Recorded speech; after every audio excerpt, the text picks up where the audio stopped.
Hello, everyone. This is Steve with Aptera Owners Club. Little rundown of what's been going on at Aptera in the past week. If you follow their Twitter page, there's some pictures of the roll cage in the bink. So it's like perfectly nested into the TFSMC. This roll cage is probably steel, unlike the chassis, which is aluminum. And if you look at Steve Fambro's page, he's a picture of his coffee cup and his coffee maker. Looks like some kind of very special coffee maker on the chassis of PI3. And so they're working on PI3, PI2, and I think PI4 all kind of concurrently. And there is this kind of hard deadline that Aptera is trying to meet for sometime in January, I believe. And you might get an announcement about that soon, or if it hasn't already happened by the time this video goes public. And then there is a video that Jason Hill put out on his Twitter page of them kind of testing the light. So this is the high center mount a brake light, and these are the side lights. They look pretty cool, and so they're testing those. But I think the biggest news in the past week is that Drew went to Aptera to check out PI2 and PI3. And this is a great video. I'm sure most of you have already seen it, but you haven't. Go to the Talos of EV channel and check out this video. And there's a lot of new information in there and kind of the most updated stuff. I think he recorded this 2 weeks ago, so it's the most current information as of about 2 weeks ago. And yeah, it's great. So Drew has officially visited Aptera more times than I have at this point.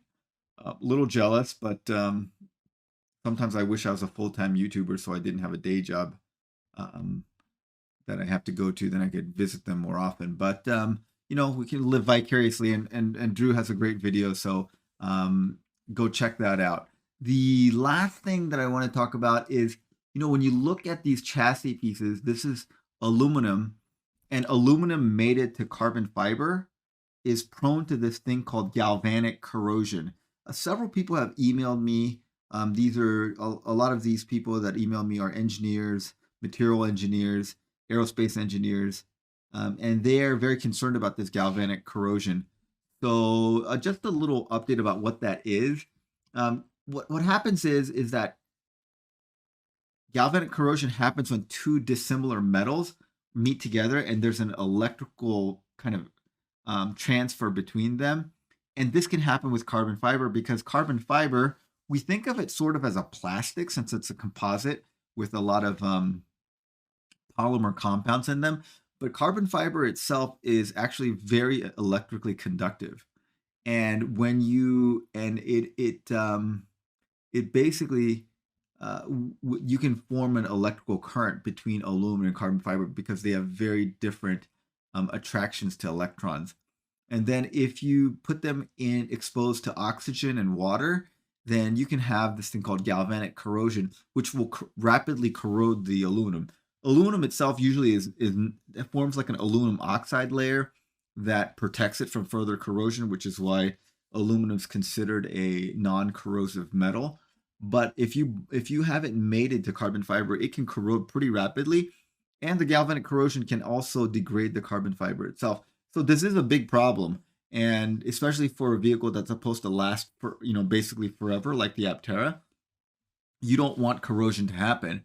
And so I asked Aptera about this, what they're doing to mitigate or stop galvanic corrosion. So in this article, they talk about how you can put something that's non-conductive in between, like a fiberglass layer.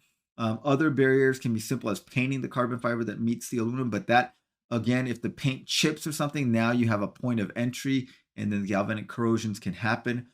And then the last way you can do it is you can coat the areas where they are bonded in a way where moisture and water cannot intrude on it. So anyway, I asked Aptera, I asked Chris McCann to ask the engineers, and so he put this on the Discord channel. So I've seen some concerns about galvanic corrosion. Here's a response from our body enclosures engineer.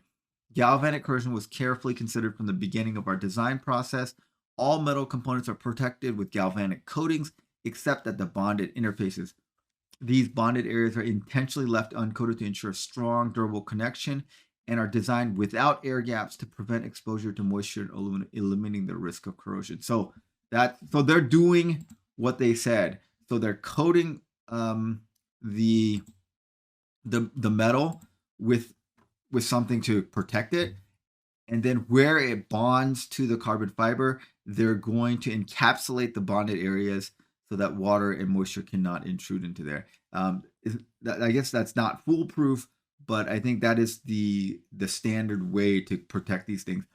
And there's a lot of vehicles that use both aluminum and carbon fiber, so it's not like something new that Aptera is doing for the first time in the history of the world. So these are issues that are well known.